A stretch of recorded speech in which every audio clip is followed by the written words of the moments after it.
G'day guys, Nollsie here. Please tune in to Pure Grit with Paula McGrath. We're talking life, we're talking journey, we're talking great stories.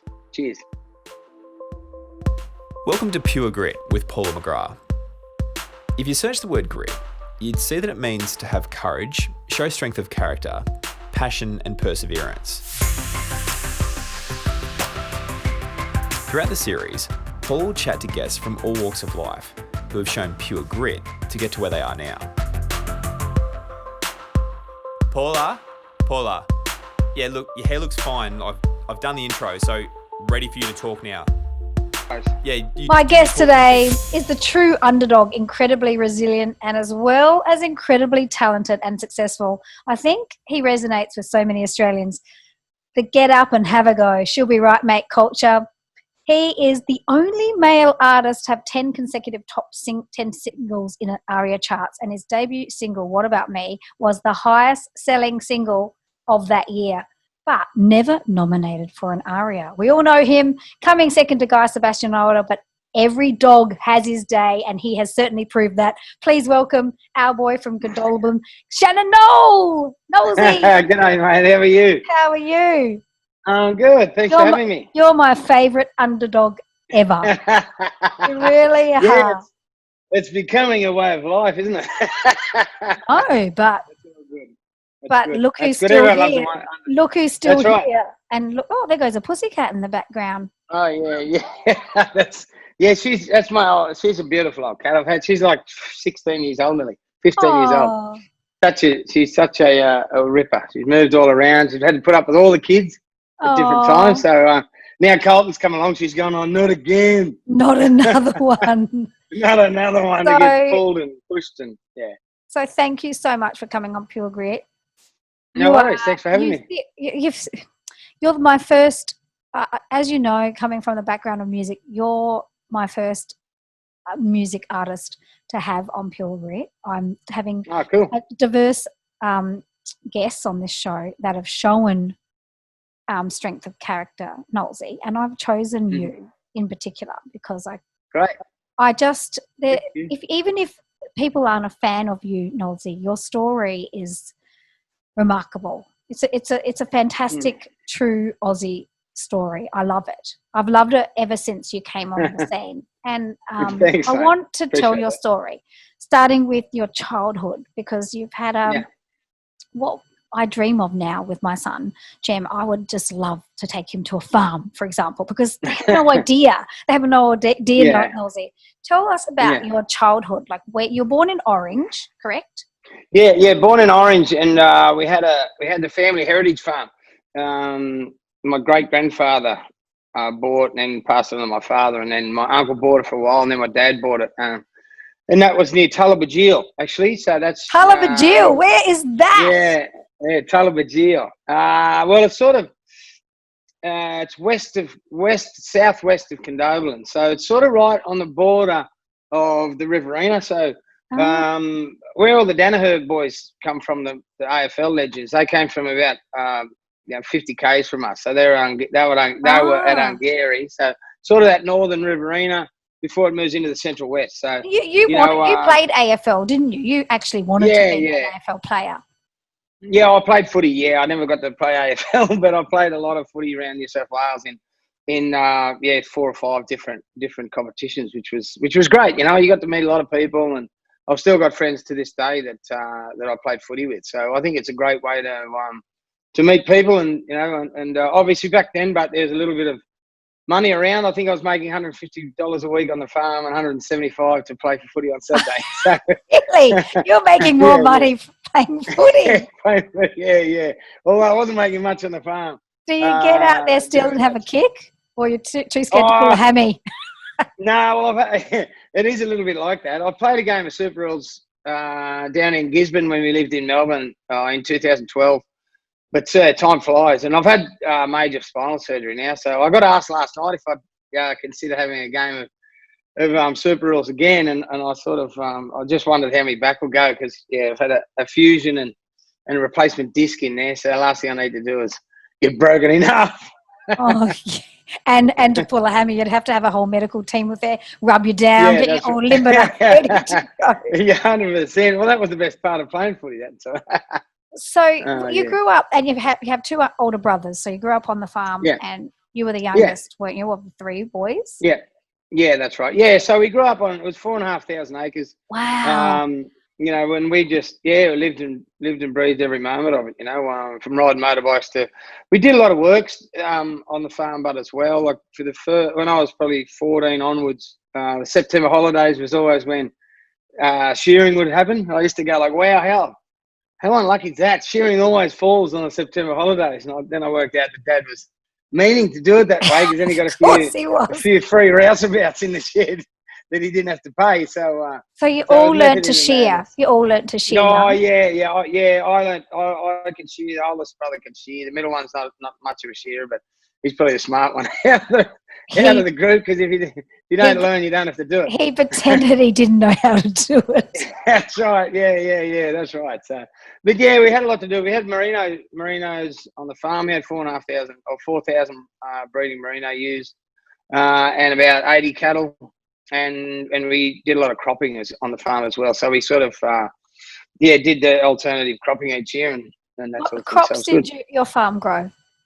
we had wheat, oats, and barley most of the time. We tried our hand at a bit of lupins and stuff like that. That was a bit foreign to us, and we failed a couple of times. So it was just, but that, at that stage in our life on the farm, we weren't going too bad. So we had enough resources to try a different crop, and if it didn't work, then it wasn't the end of the world, Whereas towards the end, it got to the point where we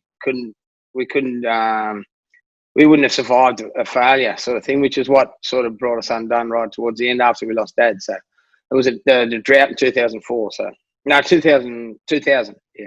So speaking of you have your father Neil and your mum Sharon. So you were on the farm working the day about an accident happened with your dad. Were all the boys there? The three boys there? No, it was just Damien and I. Damien and Dad were there for a start, and I turned up with a mate of mine about literally 30 seconds after an overhead fuel tank had collapsed. Because they're on a tripod. Oh yes, so the fuel tanks are up off the ground. Yeah. So one of them, moving one, and one of the legs crumpled and swung around, took the leg out from the one next to it, and then the one next to it was full, and it sort of just collapsed and just hit Dad on the top of the head.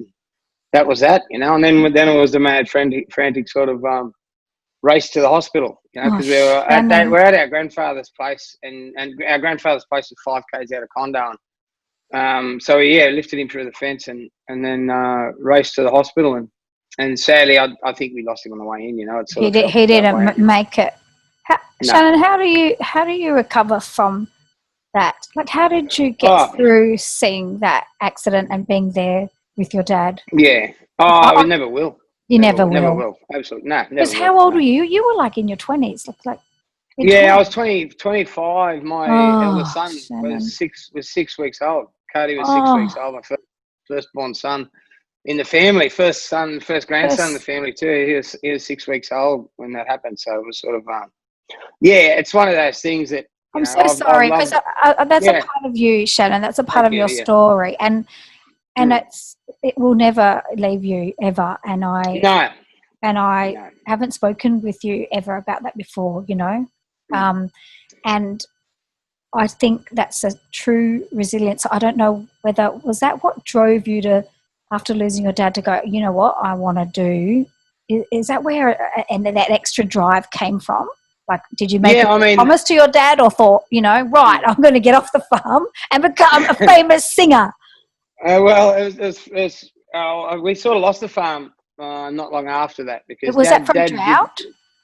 And also the drought was the nail in the coffin for us, so to speak, because we tried to farm our way out of it, and we spent 50 grand on putting a crop in, and then it didn't rain, and we had failed that year. So that 2 years in a row put us in another 100 grand in debt, and we were already up to our eyeballs in debt anyway. So we ended up making a family decision to sell the farm, so we had enough money for Mum to buy a house. How was your mum through the loss of your dad? How did she? Her husband. No. Yeah, no good. Mum's still not any good, really. She's not.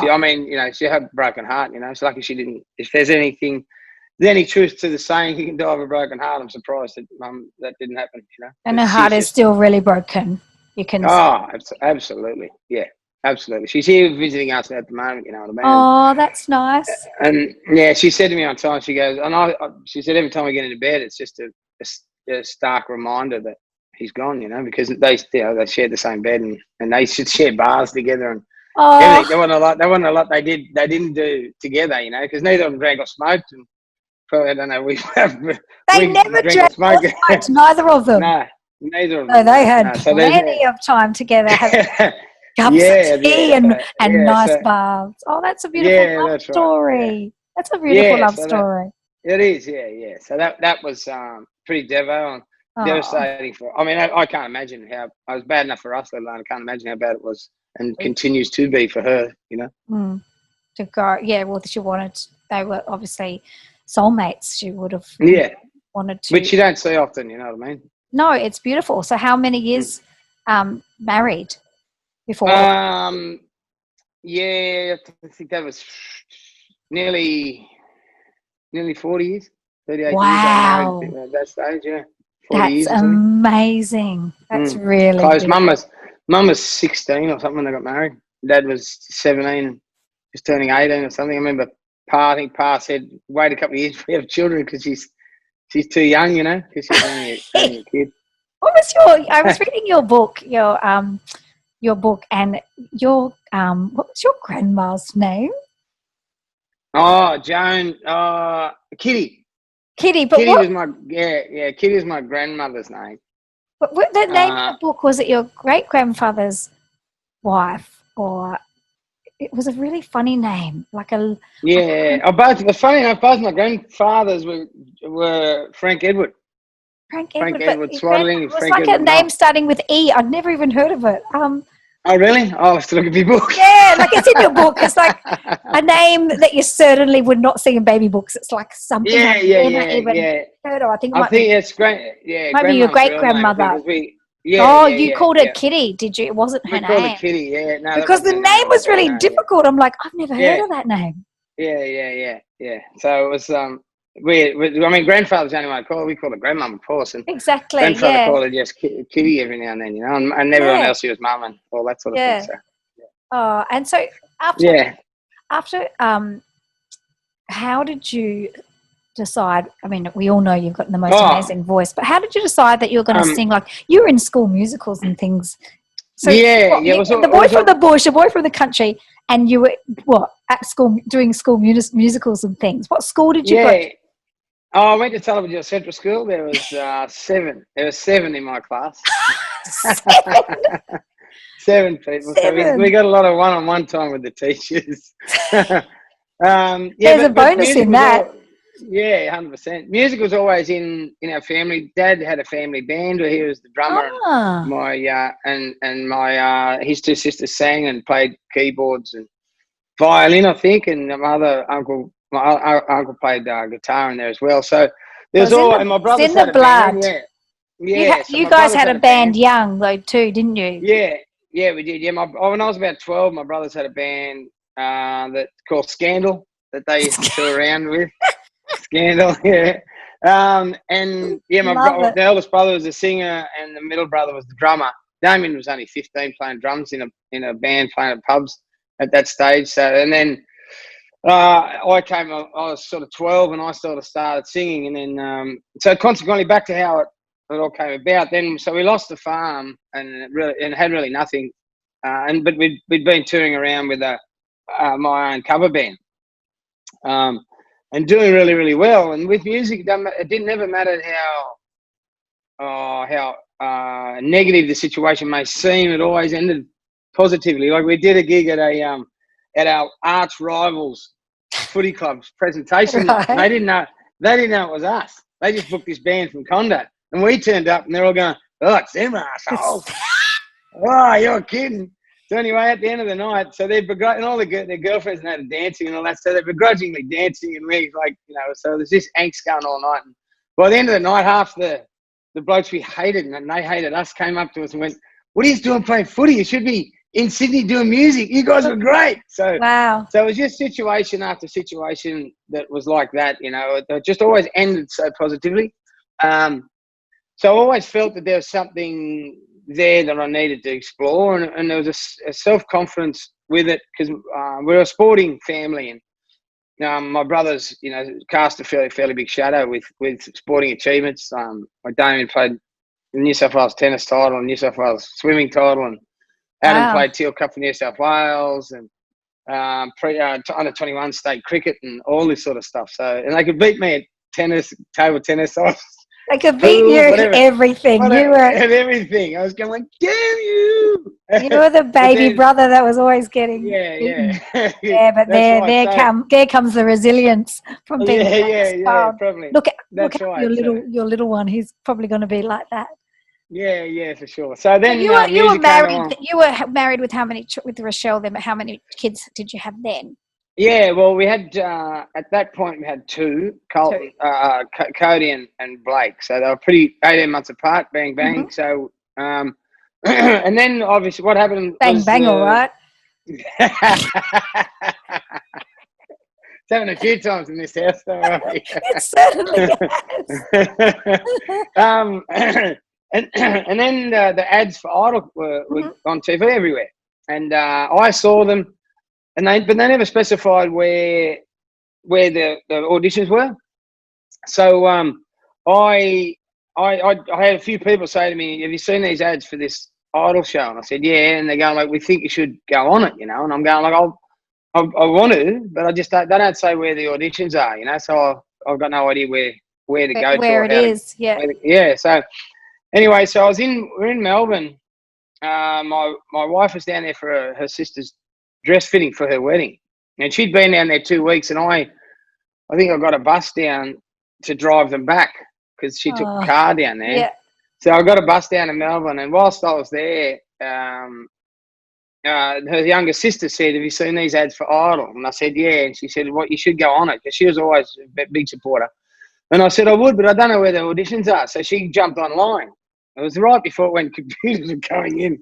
You could get online. You could get online and look it up. Yeah, so I went. They're here in Melbourne. Yeah, they're here in Melbourne next week. Oh, they're in Melbourne. Yeah, and I happened to be there. So, but the problem was our local footy club that I played for, which my brother was coaching, we'd forfeited twice through lack of numbers. And if you forfeit 3 times, they have to fold the club down. You have to shut the club down. And my grandfather played for that club, so did my dad, my brothers, and I did as well. So I rang my brother and I said, and he was one of the ones who said you should find out about this Idol thing. Yeah. So I rang him up and I said, I found out where them auditions are, mate. And he said, oh, yeah. And I said, they're here in Melbourne next weekend. And I said, but if we don't get back to play, if I don't come home to play footy against Hungary, which is where the Danaher's come from, I said, we'll probably forfeit and then the club will fold. And he went, look, don't worry. He said, don't worry about the football. Just stay there and go to them auditions. So as it turns out, you need 14 to field a side. Yes. We only had 12. So if I'd have gone home, we'd only had 13, so it would have folded anyway. So it would have folded anyway. So it's crazy, isn't it? So what was it like going for the audition for Idol? Well, I'm standing in line and there's like 5,000 people. There's 4,000 in front of me and there's 6,000 behind me. Oh. They're all warming up and somebody came out and said, "Oh, we've got to sing a cappella." And I went, "Damn it, what's that song? I don't know that one." I don't know a cappella. You are the best. You are the best. How does that go again? How does that go? Damn it. It goes a cappella. Anyway, yeah. That's right. So anyway, but funny enough, I hadn't thought about a song in, I think, at least 6 to 8 years. I always loved the song, but it had been absent from my mind all that time until the day I was sitting in the holding room just about to go in, and that was "Hold Me in Your Arms" from Southern Sons. And that's what you... Yeah, that's what, because I sang Ben from Michael Jackson, and then the producer said, "Oh, do you know any Australian songs?" And I went, "Oh, yeah, I do actually."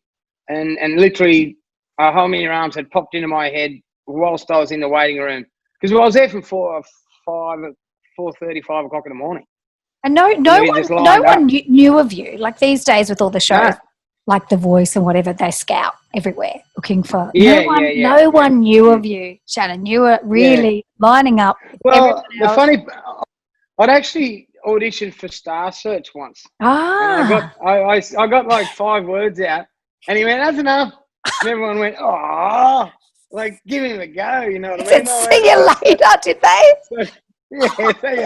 That's enough. And so I sort of walked out of there pretty deflated, so I wasn't real keen on. But anyway, long story short, we got in there and made it through. So then there was 90 people out of the 2 days. There was something like 6,000 people a day auditioned on the Saturday and the Sunday. And then 90 people got called back on the Tuesday. And then the Tuesday was in front of Mark, Marsha and Dicko. And then did you do the same song? Did you do the same song? Yeah. Well, the producer grabbed me and said, "Man, the Australians will love doing an Australian song, you know. So, mate, just don't worry about Ben and just do Home in Your Arms." So I went in there and I was crapping my pants because you're really nervous.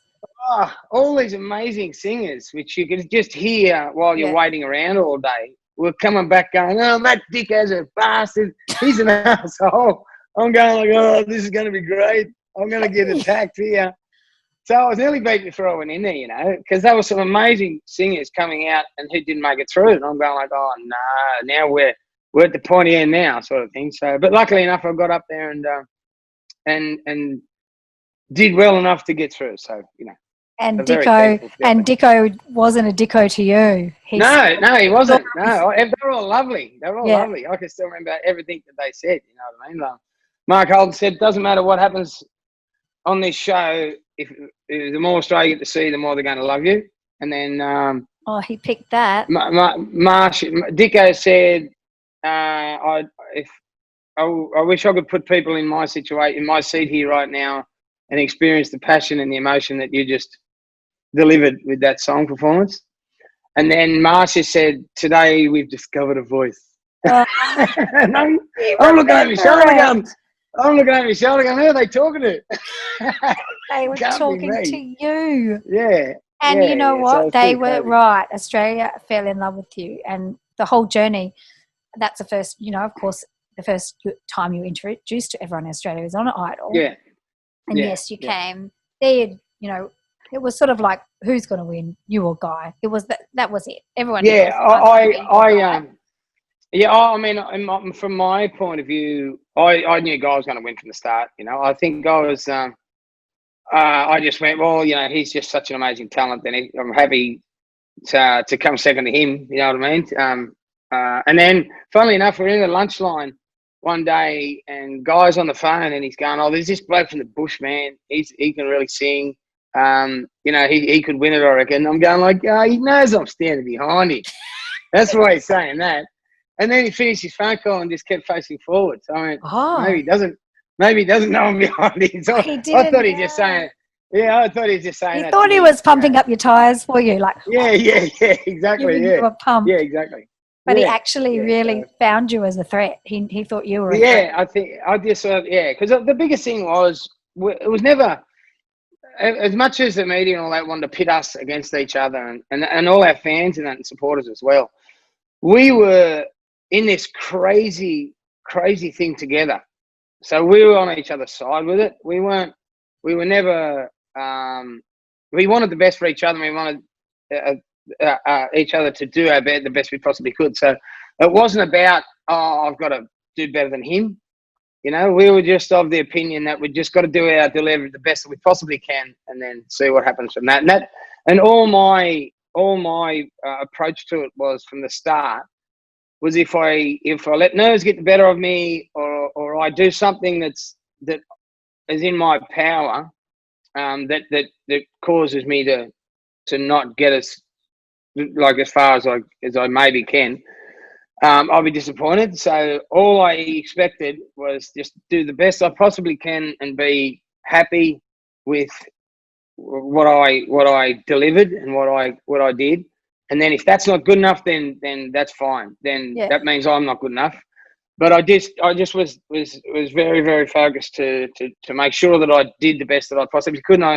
And and I showcased what I could do instead of coming back out going, oh damn, I should have done this, or I should have done that, or I wish I didn't do that, or whatever. I just want, and I was really happy with that because I came out of it with no regrets and no and sort of no disappointment looking back, you know.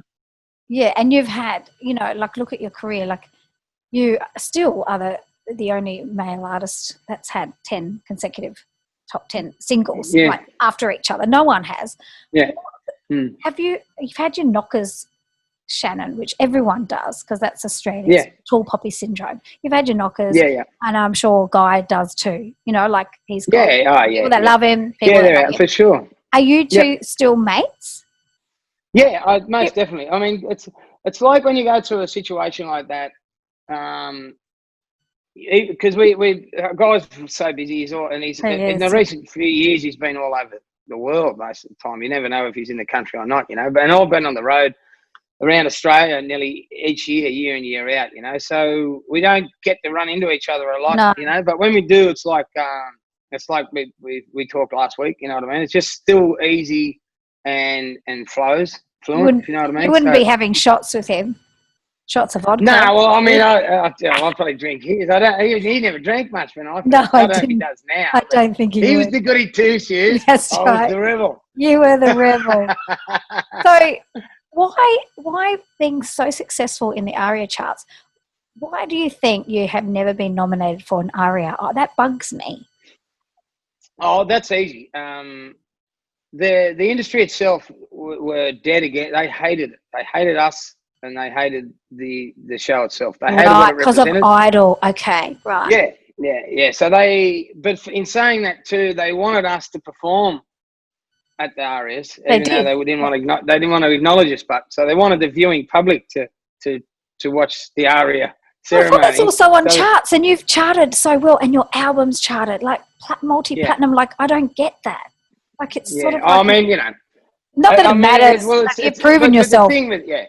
The thing with it is it's a committee-based voting system. So there's 12 people who vote. Like you've got it's peer voted to get nominated.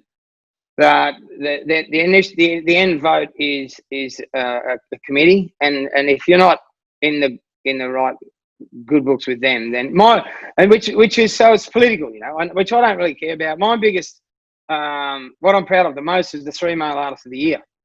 MTV Awards. That's what I'm. 3 in a row. That's 3 in a row. Because that's public vote. So, that is public. The first year I won it, and they said, "Oh, he only won it because he's the only Australian there." Because there was Timberlake and Usher and Robbie Williams and me, and I won it. And then the next year they said Shannon only won it because he's the only Australian who was there to receive his award in person. So I'm going like, oh, well, maybe could be the truth. Yeah. And then the next year, I think Pete Murray was nominated too, and Usher and Robbie Williams and Timberlake and Eminem, I think, and I won it the second year then. So I went, well, hey, up you like, there's another, and then the third year, I think Bernard Fanning and Pete Murray and James Blunt and Usher and Robbie Williams were all nominated or something like that, and I got it a third time. Then they didn't have the Male Artist of the Year category the next year. They didn't have it, so you took them all out. There you go. They're gonna close down the category. But you've toured, so you've so much coming second on Idol. It doesn't matter, does it? To other, up and coming artists listening who want to do it, it doesn't matter what you come if you showcased what you could do, and then you've stayed and stayed and stayed. So you've more than proven yourself in your career. It's been amazing. But I think we're part of a very, very special time as well. Like the whole show was nothing like it had ever been seen before. No, much, not on that scale. I think it was getting played in. Everybody was either watching or across who was going well and who wasn't. It was just a real movement, momentum wise. And the thing what made it so pure, in my opinion, is that we weren't to know what was coming either. So everybody at home is going like, whoa, what's going to happen tonight? And we're all going like, oh, what's going to happen tonight? because we didn't have a clue either. So we didn't know what was coming from week to week. So we were just on this roller coaster with the general public watching at home.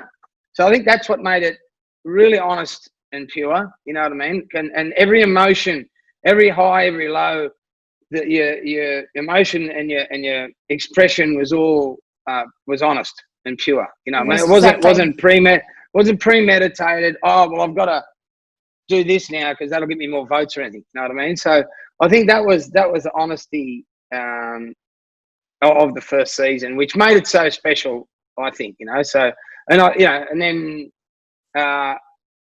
after the years after came along, and there's still amazing talent getting unearthed today on The Voice and that sort of thing, you know. But what's saddening to me is there's nobody going on. Like if you ask anyone walking down the street who won The Voice 2 years ago, I don't most know. likely they won't I don't even know. You know? I mean, I would have watched it. I don't know. Yeah. I don't know. Like so there's no bridge to build and create a future anymore. No. It doesn't seem either I don't know, either the industry's changed or whatever, or the structure of the show's different, you know what I mean? But it's really sad because I mean the whole thing's sort of set up for a 12-month lifespan because you've got a new season coming through next year and you've got to get in while you can. And the business side of things suggests that as well. Like they just throw you into everything that first 12 months. And the thing is as well, there's more money in corporate gigs. So a lot of the managers will do, I'll do these corporate gigs because they want to make more commission. Because they're paying so well. Much. But what the problem with that is it's taken them out of the public market and taken them out of the public arena. So then all the people who voted for them just don't see them anywhere. And even though they might be doing really well in the corporate market, making some good money, they're not cementing their fan base, their public fan base, or being seen. You know what I mean? You were out there touring. Yeah. Very successful. I did 90 shows in the first 6 months after the show. Like my first tour was. That's when the people can reach out and touch you. They can come and see you in person, you know. And so my first tour was 15 shows in 10 days, driving from Cairns down to Brisbane. Wow. You were doing 4.5 hours in the Taragos a day, and then doing a matinee show and a main show, 6:30 show and 9:30 show. It's crazy. Which is touring is the best thing for fan base though. Look at you. You have a massive fan base. Yeah, massive. I mean, it's been, and that's what I've always loved doing, like that performance-based stuff, that live performance pub stuff. You know, that sort of putting on a show. You know what I mean? Not just you know getting all artsy fartsy and is it that true? Sort of thing. I love the.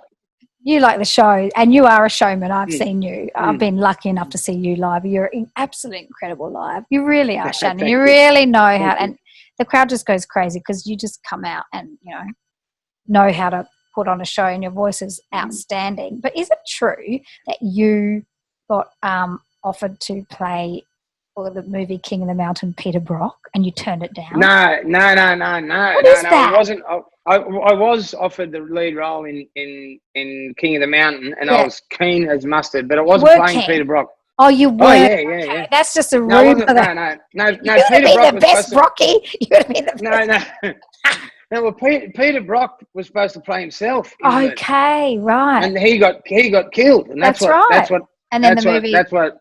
Well, and they had a budget of like $2 million. It was a really cool storyline in the movie. Like my character was a mechanic who was an unbelievable junior go-kart driver, but he's a bit of a larrikin sort of bloke and didn't focus enough on his racing and consequently was never considered a prospect. So then the Bathurst Council put in a team into the Bathurst 24-hour race, and I got a chance to be on that team. And Peter Brock was in it, was supposed to play himself, and they're in the race as well. And who else was supposed to? There was a European touring car champion who was supposed to be, and that was supposed to. Merrick Watts was playing that guy, a French guy. So the whole, long story short, the movie in itself, instead of us trying to win on horsepower, we just got this little car, little mini VW thing, and put a great big petrol tank in it. So we didn't have to stop for fuel as much as everybody else. So consequently, Brocky flew past and won it by a country mile. And then we're like just finished off the last lap. And Merrick was like 2 laps behind me. So he's in his Porsche and he's flying, catching me. And my little car breaks down 100 metres from the finish line. So I jump out and push it over the line and we come second. So that was second again. Yeah. Who'd have thought? Eh? Going on with you a second. Yeah, I know. That's I know. a great then, story. Can you drive go-karts? Yeah, You for can. sure, yeah. I'll take you on. Yeah, I'll take you on the old go-kart track. Well, all right, let's lock that in then. Well, lock that in next time you're in Queensland. You've just been in Queensland. 100%. What were you shooting in Queensland? I've just got an ad campaign. We haven't announced anything yet, but I'm just waiting on the go-ahead, yeah. So, but you've been doing secret Nollsie business in Queensland. Yeah, it's going to be funny, but it's going to be funny. Oh, yeah, it's coming an ad from campaign. you. It's not an online ad campaign, so I reckon we'll get it, hopefully. I haven't seen anything yet, but it just went really, really well. And you've heard it first on Pure Grit. It's going to be funny. And coming from Nollsie, you'll get a laugh, yeah. Good. You'll get a laugh out of it for Moving sure. forward, you decide to, I don't know what, you decide to go on Dancing with the Stars. Yeah, that was a good move. That was a good move. So that was where... Ended up in hospital. You ended up off the show. We were loving you on it. Well, it's just turning the corner. You lifted your partner. Wasn't it when you lifted? Yeah. No, we were in rehearsal and she was supposed to just jump on me and I was supposed to catch her with one arm. Which was fine, but I just wasn't ready when she did it. So I started looking over that one and just went, and I went, and just that quarter, and then went, and then I flew up to Queensland, did a gig the next Friday night. That was a Thursday, and then flew back down to Melbourne because that was like 7 days a week, nearly rehearsal, Dance with the Stars. We did an all-day dress rehearsal on Saturday. We would rehearse all week. All-day dress rehearsal on Saturday and then run 2 dress rehearsals on Sunday before the show itself. So I got back to Melbourne. It's just something bad was going on. I'm in trouble. Something bad is happening here. Did you have nerve pain, or was it just... No, it was just right down deep, right in my lower, into my lumbar, you know what I mean? I'm just going like, I'm in real trouble here. But that week there wasn't... I got through the routine because they're going like, can you pull out? And it was really funny because Brendan Fafala is on that year too. He's going, mate, you look like you're in heaps of pain. I said, mate, you got no idea. I'm in agony. And he went, you come over here, lay down, pull your strides down. So he's rubbing me hip into my hip, see, trying to release the pain out. Yeah. Anyway, the producer comes in and goes, what are you doing? He went, I'm trying to give him some pain relief, you know. And he goes, yeah, but he's a competitor. And Fev went, who gives a shit? He's my mate. He's in agony. He's in agony. Help him. So I don't care about being a competitor. My heart's breaking for him. He's writing in pain. So I'm just trying to help him out, you know. So then we did that performance that night and got through it. And then the next day I woke up at like 5 a.m. with, it felt like what was a lightning bolt going down my left leg all the way down. Oh my God! It was really, at 5 a.m. I've got up and I'm going like, it was the worst pain I've ever had, you know. And then so I'm going like, because we were in a bit of financial trouble at the time, and I was asking my wife, I'm going, have we got cover for ambulance? Oh, no. And we got cover for ambulance because I've got to go to the hospital. And Ross goes, I can't take you now. I've got to take the kids to school. I'll take you in an hour or two. Oh, no. I've got to go now. Because then the ambulance sometimes can cost you like $3 or $4 grand if you're not covered.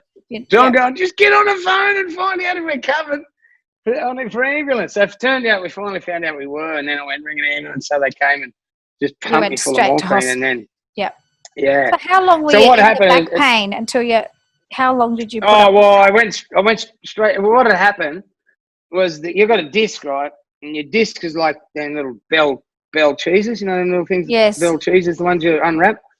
And they're full of gel, so it split the disc, and the disc lining split, and then all the gel from inside the disc spewed out into the spinal cavity.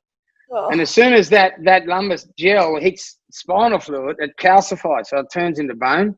So what had happened is it spewed out, and that's when the injury happened. But over the next couple of days, it went calcified and then was squashing the nerve down Oh, my sciatic. So the doctor goes, look, I'm giving you a laminectomy. So that he said, I'm not giving you a new back. All I'm doing is trying to take the pressure off the nerve, because if we leave it the way it is, it's crushed the nerve. So then you won't be able to walk again properly. yeah, you So lose your legs. we're just going in to get that shave that bone, that calcified bone off the nerve. Just So, what you need when you're in money trouble to have a back surgery. Yeah. Then I was down I'd like grounded for 6 weeks. I couldn't move or anything. Couldn't fly. So they were interesting times. And then you yeah. recovered. I've seen photos of you Yeah. when you were recovering from your Yeah. surgery. So you would have had lots of rehab. Did you end up Yeah. doing lots of physio and? No, I didn't really. I didn't do enough physio. I just I trained a lot at the gym and tried to do it yourself? Just done a lot of it myself, But ever since then, I saw about 5 or 6 different surgeons, because it wasn't ever right again. You know what I mean? And they were all saying, you need a fusion. And I'm going like, I know, I've heard horror stories, so I'm not having a fusion. And they're going, well, that's what you need. So I'm going like, no. They just, I was putting it down to no. That's what surgeons do to make money. But in actual fact, I think they were probably all right. So finally, I saw a bloke August last year, and he went, mate, and he said, yeah, I'm the same age as you. He said, but you need a fusion. And I'm going like, I've heard that. He said, well, what's actually happening is your vertebra's fusing itself anyway, because there's 90% of the disc is gone. There's only 10% left, and that's where the pain's coming from. So we're only going to speed up the process that's already happening by giving you a fusion.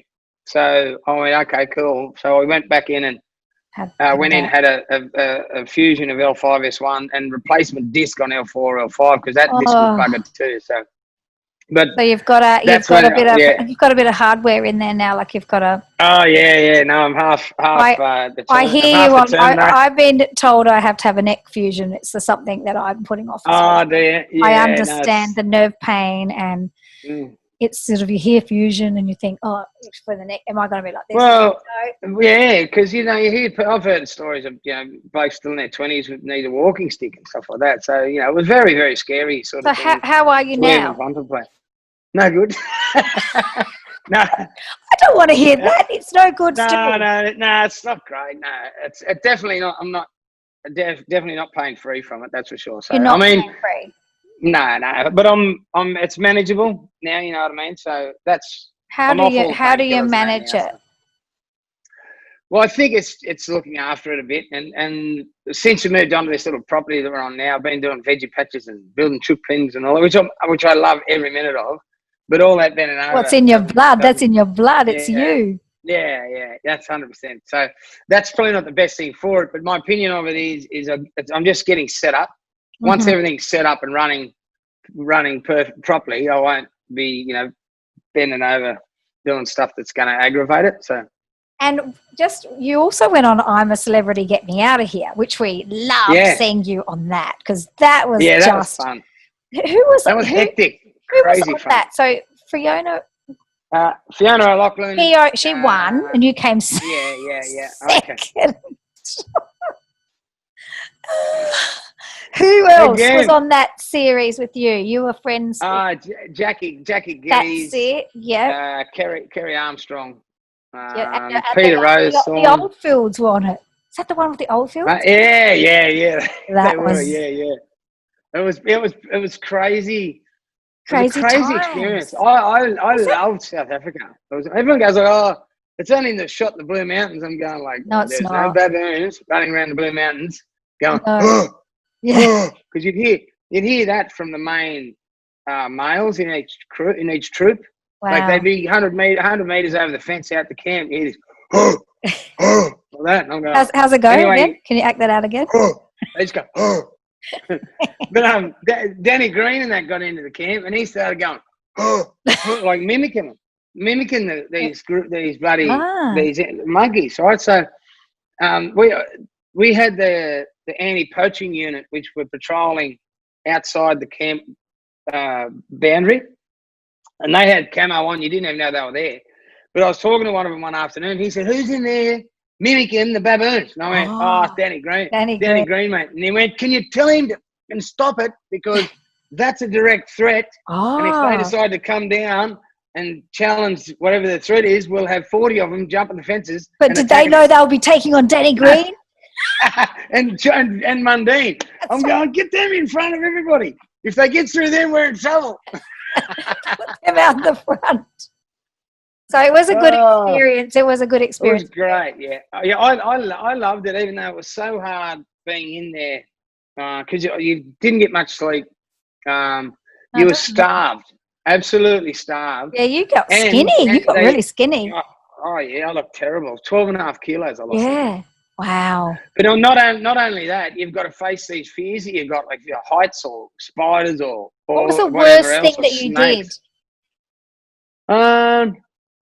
Because I'm fine with snakes and all that sort of stuff, you know. Because you're the boy from the bush. I thought I'd really struggle with the eating one because I'm not, you know, it's been a long time off the farm, you know, and some of the stuff you see and smell on the farm, you go like, you get a bit of an iron gut, you know.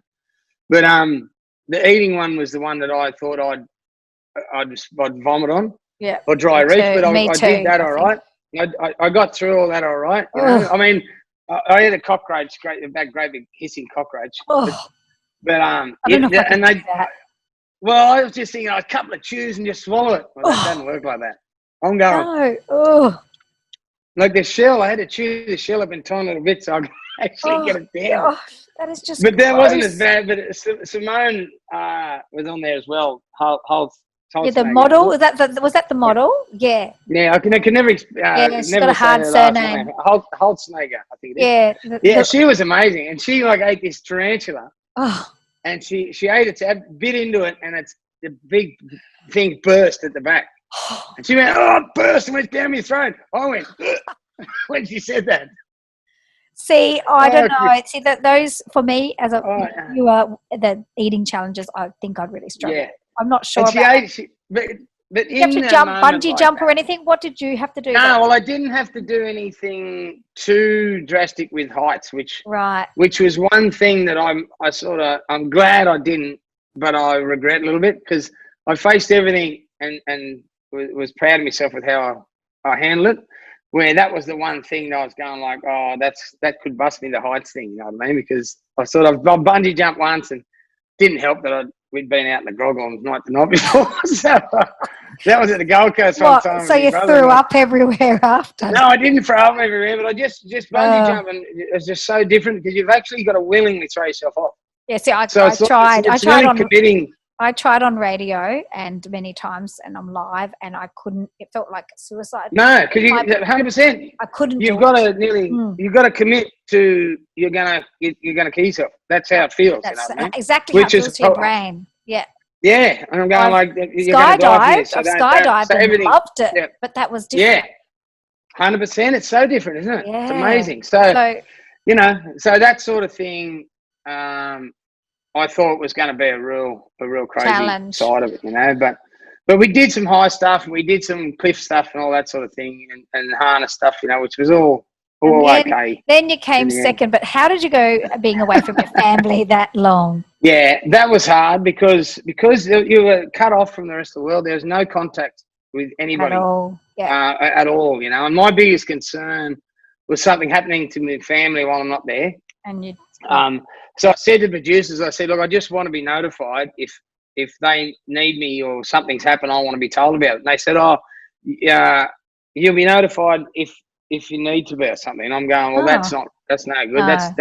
That means whatever's happens. With your happen. History of your dad and, you know, with what happened. You'd be I want to know if my family because I'd have gone like, I'm out of here. And as it turned out, there was a little sort of scary situation, or you know, pretty not a great situation happening at home. And my brother flew down from Queensland where he was living and handled it for me. So it was just a young kids sort of thing, you know. So he flew down, looked after it while I wasn't in there. And if I'd have found out about your children, one of the kids, one of the kids, So then, if I'd have known about it, I'd have just gone out. I'm going to go home, you know. So he handled it with. Rochelle, he come down and handled it without, and I didn't even know anything about this until I got home, you know. So I was a bit annoyed about that sort of thing because that was totally what I didn't want to happen. You know what I mean? Yeah. While I was in there, so. But yeah, but I mean, other than that, it was a wonderful experience. I absolutely love South Africa. Yeah. Where we went. I've been to Africa, but not South Africa. I just love Africa. The fruit was amazing. Like 'cause where we were was like this, sort of like Griffith in New South Wales, like a big citrus growing area. And like they had there was just truckloads of mangoes, like these massive big mangoes, like and avocados and kiwi fruit and all that sort of stuff. So whenever we get a challenge, we'd win all the stars. They'd give us some fruit at the end of it. And dragon fruit was just amazing. The orange is like this big, you know. It was so unbelievable. Way like better kiwi than fruit. cockroaches. Yeah. Well, we might have been hungry too. Exactly. But you're still talking about it so passionately. Yeah. So then you got back. Definitely. You got back from the jungle, saw your family, and then you've got growing up teenagers, and then boom, a new little baby comes along. Is that because you spent way too long in the jungle and you're a bit like? Yeah, a little bit. Yeah. How's your father? Well, there's no. Yeah. There wasn't a lot of privacy in the jungle, so because there was 40 cameras in there. You couldn't sneak away for a little. No. Yeah. Whatever. That's right. There wasn't a great deal of opportunity there, so I must have built up some stocks, I can think, and then obviously came out firing on all cylinders. Was that a big? You certainly did with a beautiful baby boy. Yeah. How was that for? Yeah. Was that a surprise for both of you? Like, oh yeah, most definitely. Because we actually tried. We'd had tried after Sienna. You had. Okay. Yeah, we had, and we didn't fall. So Rosh is going. And once we didn't fall, she's going. Oh, well, you mustn't work anymore then. And I'm going like, what? Yeah, well, must be you. Work. She goes. Too many vodkas, Shannon. Yeah. She goes, well, the doctor told me I've got the ovaries of a 20-year-old, so it can't be me. It must be you. I went, okay, fair enough. So, when I got back and she said, I think I'm pregnant, and then now I am pregnant, I started going like, yeah, you know what? And it was probably all the detoxing in the jungle. Oh, 100%, yeah. Because in there, we didn't have salt, pepper, sugar, anything like that. Alcohol. Like we had no grog, no anything. Like we had a portion of rolled oats with water in the morning. Wow, that was it. That's it. And then soybeans for lunch. And if you ever eaten soybeans, they're rock hard. They're like cement. You've got to cook them for like 4 hours to get them just to soften up. And then they're flavourless as well. Mum. So yeah, Mum's just brought in a cup of tea for me. Hi, Sharon. Oh, she's gone. Oh. So lovely. Yeah. So and then at night you had a portion of rice. So if you didn't get any stars, then that's all you had. So wow. So rolled oats, rice, and soybeans. So how is it having a new baby in the house? Paula said hello, Ma. Hi. How is it having a new bub with all the other kids growing up? So you got what, 19-year-old? What? 19-year-old, 17-year-old. Nearly 14. Oh, feel 14. Yeah, oh, God, 14. Look out. 14 and then in the house. Oh, no, that's her on a farm and she's got a horse. Oh, good. Good thinking. Yeah. And the little bloke's 18 months. So. Oh. But it's really funny because I feel like the grandparent this time around. I do, because you know how grandparents are like really in the moment. And they don't want to miss a thing, and they just like they're soaking it up. Whereas when you initially obviously have your family, you're focused on putting food on the table. You're working really hard to provide everything because the last thing on your mind is them growing up fast, because it doesn't happen that way until all of a sudden you turn around and you go like, where have all the years gone? And so this time around, I'm going, well, I'm going to do my best not to miss anything this time around. He's a beautiful little boy. He's a little ripper, yeah, for sure. He's such a beautiful little funny laugh, like smiling little bloke. He's got such a beautiful little nature and aura, you know what I mean? He's just happy and smiling. Other brothers and sisters that are old enough to help. Yeah. Like they're at that age. Yeah. They'd be quite good help with him. A little bit, yeah. They're not that interested? Yeah, they're not that interested? but they're being beautiful siblings, which is all I care about. You know what I mean? So he absolutely adores them, and they love him too. So what's next for Shannon Noll? What are we waiting for? Is there new music coming? Yeah. I'm actually doing a collaboration with. Please don't say Navi Bass and Sweat again. No. Yeah, no.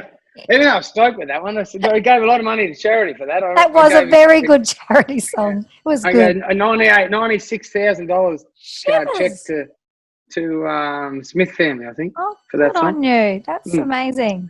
Through Sony, who were amazing with that. You know, they funded that whole album, and it was their doing, and then we gave a check for that much. Yep. So it's one of them things that you look back on your career with a smile. You know, so I'm happy. Yeah. So now, so I'm doing a collaboration with an all-girl country band called Southbound. We went, so it's just an idea, a bit of a thing. I released a single with my brothers, Only 19, on Anzac Day, which was in conjunction with Soldier On, to support Soldier On and the wonderful work they do with returned servicemen. Yeah, that's fantastic. And their families. That was awesome, Shannon. Yeah. So then, and then this one we actually only wrote it, the song, 2 days ago. So we actually just got in the studio and wrote a whole new song, and I'm really excited about it. I think it's a cool little song. So that's probably the newest thing coming out, I'd say. 2 days ago, you've written a new song. Yeah. Wow. Yeah. I'm pretty stoked with it too, actually, because we started writing another one a couple of weeks ago, and then and then we just wrote a whole new one this time. Sorry, I just sidetracked. Then my former manager, who passed away like in the last 4 weeks, and it's a sort of a real shock. He's only 40 years old. You know what I mean? So all that happened just in the last couple of weeks. So we sort of what happened to him, Shannon? He had a massive heart attack in the morning, and I was trying to ring him all day because we're still sorry. Even though we weren't, it was really, really, really out of the blue and just really sad and devastating, you know. So because he's such a lovely bloke too, and even though we weren't working together anymore, we were still doing a bit together here and there, you know. Because obviously, former management opportunities will come to them for me, you know. For you. So he was So he was supposed to be part of this campaign that I did in Queensland. He was going to come up there with me, and I was trying to ring him on this day, and I couldn't get through to him, and he wouldn't answer. And then the client rang me and said, "We're trying to ring David. Has spoken to him." And I said, "No, I can't get on to him either." So then I kept ringing, and then that afternoon, and his brother answered the phone and just said, "Oh, we've lost David. He died of a heart attack this morning." And I'm just going like, he's turned 40 in January. You know, I'm going like, "Are you freaking serious?" And then so I ended up going up to do the shoot. And it was really tough because I'm just going like he's supposed to be up here, but it went like so smoothly. And but it was like he was there. He was and watching over us. Well, he was. He was there with you. Yeah. He was there with you. Oh, I'm so crazy. Sorry, Shannon. Because it went. It's really sad.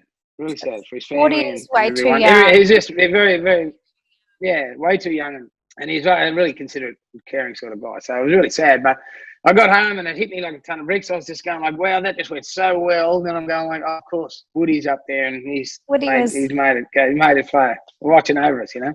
So it was really cool. So that's why I'm excited about it as well, you know. But it was a really tough pill to swallow, that one, you know. So, so that's sort of happened in the last, I think it was 3 weeks ago. I can see it's still very fresh.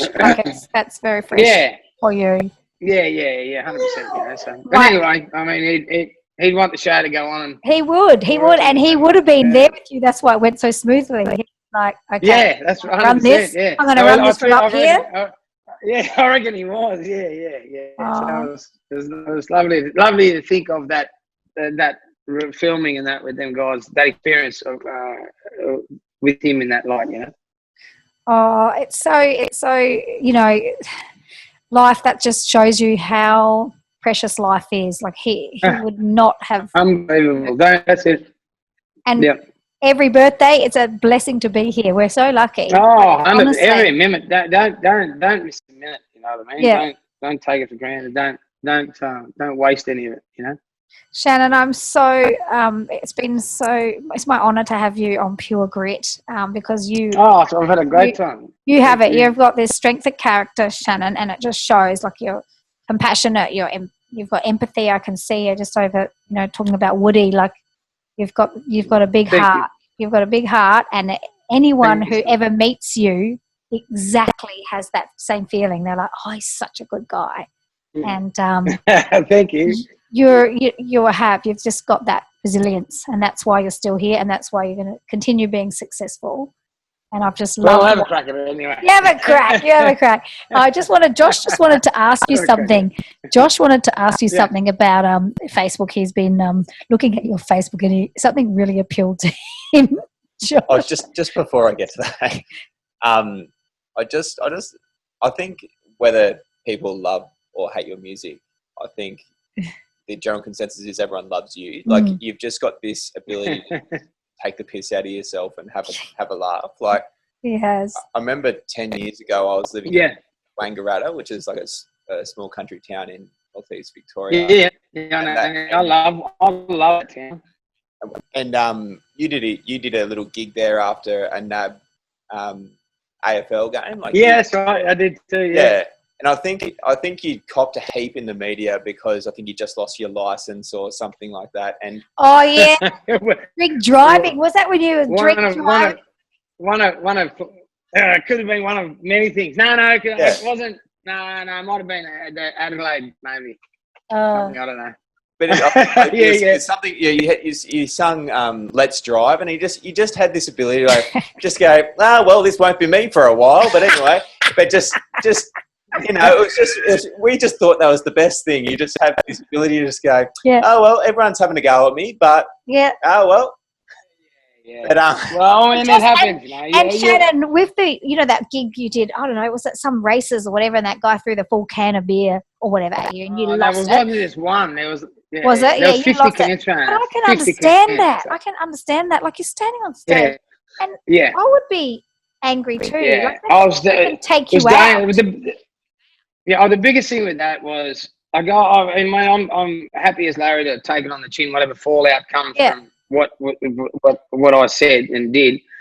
But all I was hoping for was it to be not misrepresented, to be reported on honestly. And people were saying, after one can, I'm going like, mate, do some research. I asked them to stop 5 times. Did you? Where I should have just walked off. Like, one of them hit my keyboard player's keyboard and just exploded, because I had 4 beer cans from 40 metres away. Were full. After, like, my bass player got hit with an empty bottle of rum before we ever started the set, and there was 30 cans empty on stage after the set. So Shannon, where's security when that's happening? Well, what happened was they got 3,000 people the year before, so they had 150 security guards. So they had 150 security guards my year, but 9,000 people turned up. Oh, so they couldn't. They were just not a chance in hell of controlling him. That's what somebody online goes, what he should have done was told a security guard to throw that guy out. I mean, what do you think I've been doing? You were doing for 40 minutes. But the biggest thing with it was somebody said to me there was the most cars they've ever seen in Nyngan, and that town's in the middle, gripped by a drought. And I stayed on there and put up with it, because I knew that if I walked off, they would have wanted the money back. So it would have ruined them, financially ruined them, or they'd have rioted and they'd have ruined the event, no matter what. So I put up with it for the sake of the event, to protect them, and then consequently. Yes, exactly. There was solve myself down there. I can totally understand it, though. I wouldn't want to be standing on stage. Like, it's just wrong. I'm sorry. Oh, yeah. It's just wrong to throw, Well, if you got hit in the head, if you got hit, I got it frightened the hell out of me. That's what happened, because I was seeing him coming. I was screaming at the lighting guy, going, keep the lights on the crowd, for God's sake. At least that'll give me a chance to see him coming, because otherwise, all of a sudden, out of the darkness, this projectile flying past your eyelid, you didn't see coming. So I was pretty, with the lights on the crowd, I'd actually see him coming for a bit. And then one moment I looked up like that, and one I didn't see it, and it zipped past my eyelid. And it dead set. It's like when you have a near miss in a car accident. Like I just went white, and I thought to myself, I've just had that could have killed me, and we just got a new baby boy at home, and that bloke could have killed me by throwing that can. So I just went. He nearly took my baby's father away from him. So that's what I just got really cranky about it, you know. And he's up the back going, yeah, it was me, and there's no security guards throwing him out. So I'm going, I just want to get my hands on you. You could see him. I was just really upset, you know. And anyway, it is what it is, of course. But the whole context thing was the thing that upset me about it, you know. But I've got no one to blame myself with that, you know. And Rolls, have your time over again. I don't regret any of it except because I didn't mean anything everyone says either. I just thought, well, if I meet your mum and your missus, they're going to like me more than they like you because you're a wanker. I got it.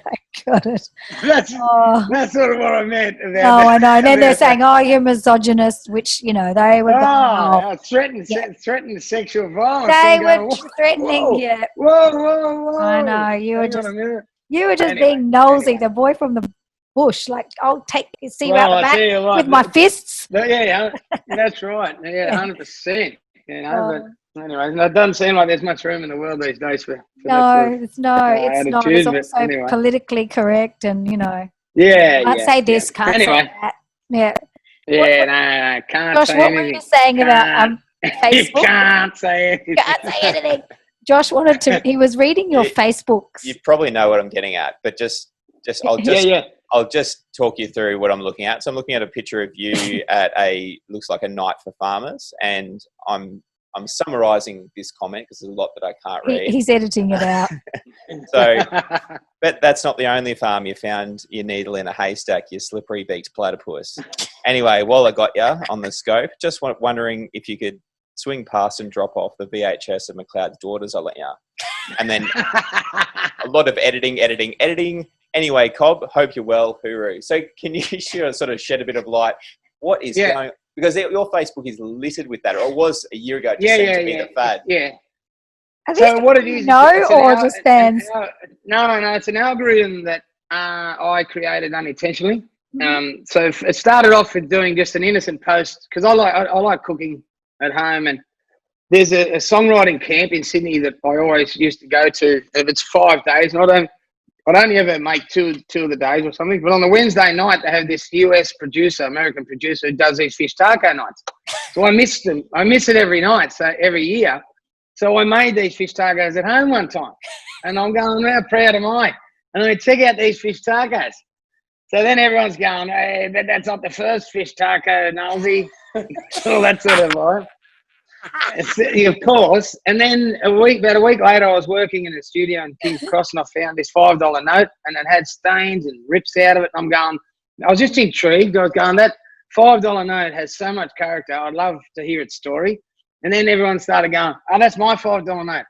I'll give it back when I see you. You know what I mean? So them two things morphed into this algorithm, which starts off with you dirty old cyber, sexual connotation. Then, just joking, just pulling your crank cobber. But then while I've got you, can I get back whatever you've borrowed, that $20? It's gone from 5 to 20 to mowers. That's how it came from. Did you notice? Yeah, so... Did you notice, like, your page likes just explode over that sort of time? Because I know that... Yeah. I know I jumped on board because I've got to get on this. This is brilliant. Well, because then people started competing to get the most likes. Right, what they said. That's where the intelligence came in, because people really thought about it in their putting it together, you know, and the whole sort of outline was there on structure, how to do it. You just had to make up your own sort of. The template was there, sorry. So then you had to just add your own flavour to it and see if you get the most like. So like, sometimes I see a picture you put on, I think, and you'd never comment on it, you never say anything about it, but I thought, no, well, I was baiting he's put them on. Baiting, he's baiting. He's put that photo on, sure. He knows what he's going to get there. Yeah, because because I did that the whole time, but I never commented back. So I was really, people didn't know if I was or I wasn't. I remember one time we were down visiting my horse, and I took a photo. I said, oh, she's such a beautiful horse, this one. I love coming down to visit her. It's just a shame I didn't have time to ride her. Oh. And then they're going like, yeah, but that's not the first filly you've ridden, Nollsie. Oh. So away they went again, you know. So it was very funny. You're the quintessential Aussie. You've got the best humour, Nollsie. You really do. I've got it's just from having a laugh. so much because I just you no, are all good. So yeah, so it was a bit of fun, you know. But people weren't mean or nasty. Like someone said, oh, they're calling them trolls. I said they're not trolls. They're having a joke in the Aussie way, but they're not trolling me by any means. I've had trolls where people go like, oh, you should kill yourself or whatever, something horrible. That's a troll, you know what I mean? If anything, it was these people are just it was up in his profile. 100%. Yeah. Well, these people are just having a laugh and having a joke and trying to be funny, and not even at my expense. Because they go, no, just joking, cover. And they were never rude or never mean. They were just generally bloody funny. So keep it coming. Shannon, before we go, is there any Nollsie wisdom? Is there anything like a saying or anything that you live by that you like to live by or get up to? Or well, my probably the biggest one is you know how people say walk a mile in somebody's shoes? I think that's not far enough for me. I don't think you have the right to judge or have an opinion on anybody else's situation until you've lived every minute and gone through every life story or life situation that person's gone through and lived in their shoes for their whole life, not just a mile. You know what I mean? I think a lot of people have a lot to say about other people without actually knowing or having a frigging clue about what that person's been through. So I think if you don't, unless you know everything and you're an authority on it, just butt out. It's not your life, so shut up. Yeah, you know. I love that. And what about a song, Nollsie? I mean, it doesn't have to be one of your songs, a song that you love. That's if we were like, what's a song that sums up Shannon Noll? Gee, I haven't thought about that one before. Hmm. She's my cherry pie. No. That's cherry pie. Some random stupid song. No, I don't know. Probably True Blue would be a good one. True Blue. Oh, absolutely. Yeah. I'll give you that. I'll give that one a clap. That is you. And can you, just before we go and sign off, can you sing me a little bit of Ben? Yeah, no worries. There's not many people hear you sing like this, and I've been lucky enough to have they don't. Couple of shots with you singing Ben. Okay, here we go. Yeah. Ben, the two of us need no more. We both found what we are looking for. We're different to call my own. I'll never be alone. And you, my friend, will see. You got a friend in me. Oh. Shannon Noll, you just made me really teary then. That is absolutely one of my most favourite all-time songs that I sing sometimes. This is my shower singing song, whatever, but I actually got quite teary. Beautiful. When I hear you sing that, I get really, really teary. It's a very beautiful, beautiful emotional song. It's just beautiful. Thank you, Shannon Noll. And thank you for joining Pure Grit. No worries, darling. Thanks so much for having me. It was a lot of fun. Hey everyone, I really appreciate you stopping by. I hope you enjoyed Shannon Noll's episode as much as I did. Now stay tuned, make sure you subscribe, like, share, go to my website puregrit.com.au, leave me a comment, send me an email, just get in contact, let me know what you think. But next episode is Bianca Bam Bam Elmir. She's Islamic faith. She says she's Muslim but she doesn't wear the hijab, so it's a really interesting interview about talking about the hijab, and she was kidnapped as a child from Lebanon. It's a great interview. She's an Australian champion boxer. Wow, she can pack a punch. I wouldn't want to be punched by her. See you then.